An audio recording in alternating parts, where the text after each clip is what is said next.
नमस्कार, मैं अशोक कुमार पांडे। स्वागत है आपका टीसीएच लाइव पर। हाजिर हूं मिडिल ईस्ट और दुनिया की सारी अपडेट्स लेकर। नेतन्याहू ने अपील की थी कोर्ट से कि जो उसके बयान गवाही जो उसकी होनी थी करप्शन के केस में, कतर की एक एजेंसी से पैसा लेने के केस में जो उसकी गवाही होनी थी, इस गवाही में जब वो पिछली बार गया तो उसने अपनी याददाश्त की बात की कि वो सब कुछ भूल रहा है, उसको नहीं पता कब क्या हुआ था, और फिर से उसकी पेशी होनी है जिसमें लंबे वक्त तक उसको गवाही देनी होगी।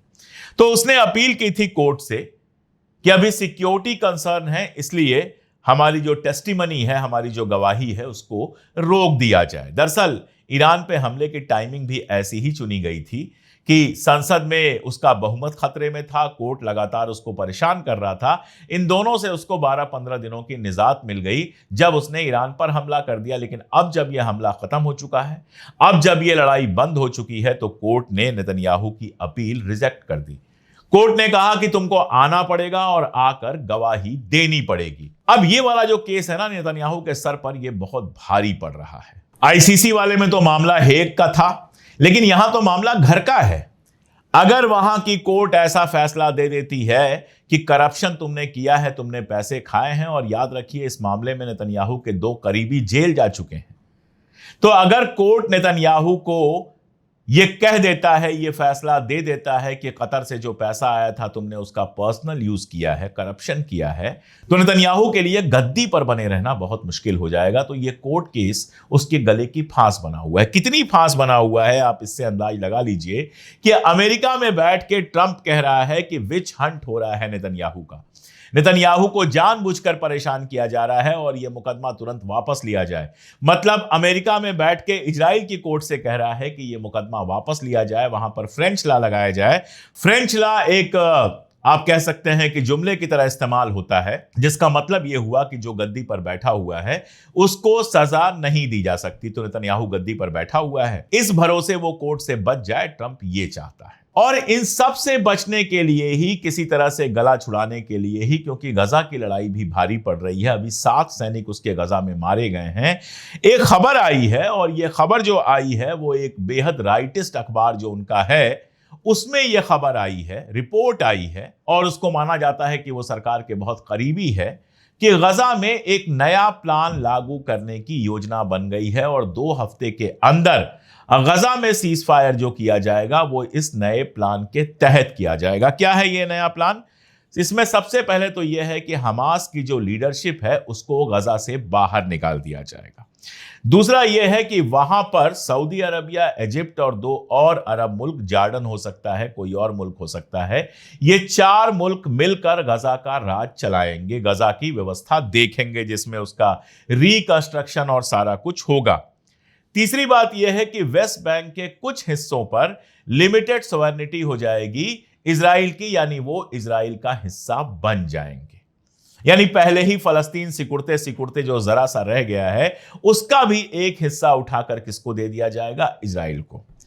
और आखिरी बात यह है कि कोई वादा किया जाएगा 2 स्टेट सॉल्यूशन लागू करने का, यानी जो बचा कुचा फलस्तीन है उसको एक देश की मान्यता देने का वादा किया जाएगा। मैं मुतमईन हूं इस बात से, एकदम पक्का आपको बता रहा हूं कि अगर यह वादा किया भी जाएगा तो उसको आर्मी नहीं रखने दी जाएगी। यानी वो एक मुल्क तो होगा लेकिन उसके पास आर्मी नहीं होगी। उसके बॉर्डर जो सारे इश्यूज होंगे वो इजराइल खुद देखेगा, कौन गजा में जा सकता है, कौन गजा से बाहर जा सकता है, इसका फैसला भी इजराइल खुद करेगा।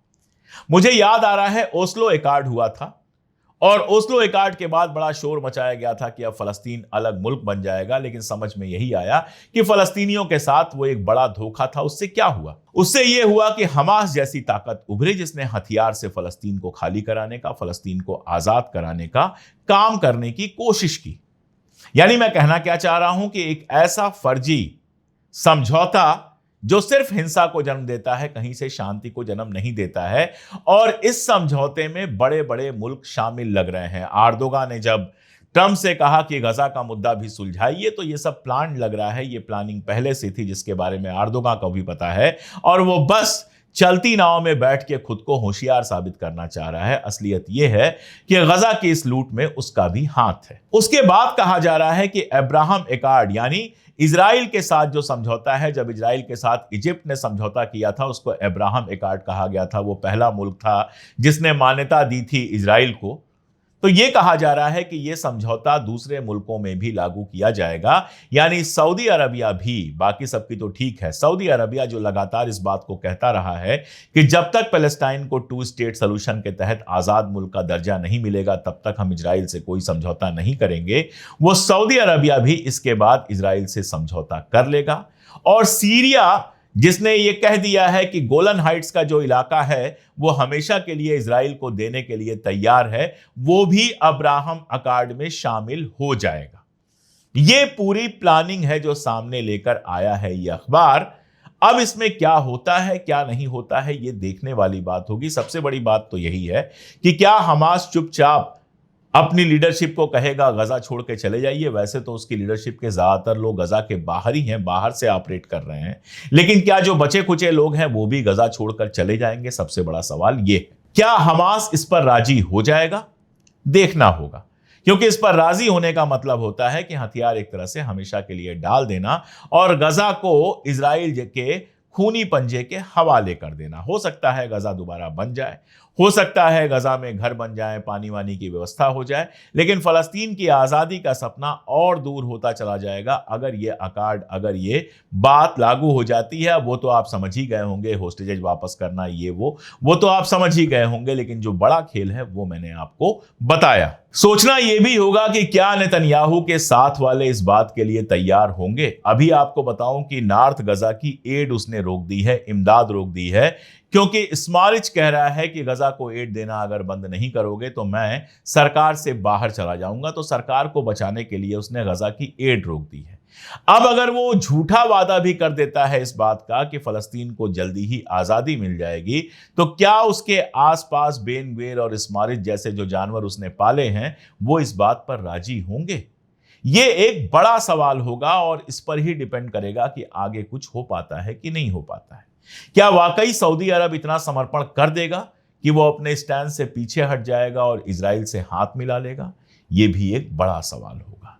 सीरिया में जिस तरह से सीरिया की जमीन इजराइल को दी जा रही है, क्या सीरिया के लोग उसको आंख मूंद कर एक्सेप्ट कर लेंगे या सीरिया में नया रेजिस्टेंस खड़ा होगा? ये भी एक सवाल है। एक सवाल ये भी है कि ईरान क्या आंख मूंद कर ये सब कुछ देखता रहेगा? इन सारे सवालात के जवाबों में ही फलस्तीन का और सच कहें तो मिडिल ईस्ट और दुनिया का भविष्य निर्भर है।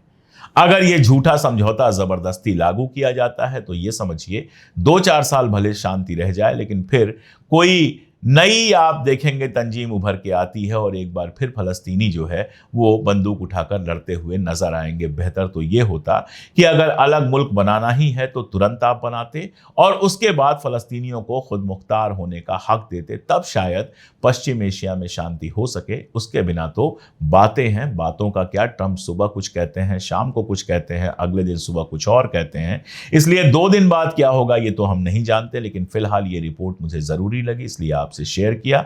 आगे भी मिडिल ईस्ट पर जो भी अपडेट्स आती रहेंगी मैं आपके साथ शेयर करता रहूंगा। आप लोग देखते हैं वीडियोस, दूर तक पहुंचाते हैं, बहुत शुक्रिया आप लोगों का। मेरे कहने पर आप लोगों ने मेंबरशिप ली, उसका भी शुक्रिया। जिन लोगों ने मेंबरशिप नहीं ली है, ज्वाइन का बटन दबाकर या फिर हमारे डिस्क्रिप्शन पिन कमेंट कहीं भी देखकर वो हमारा चैनल ज्वाइन कर सकते हैं, हमारे साथी बन सकते हैं। 3 रुपए रोज से भी कम का उनका ये योगदान हमें बहुत ताकत देता है।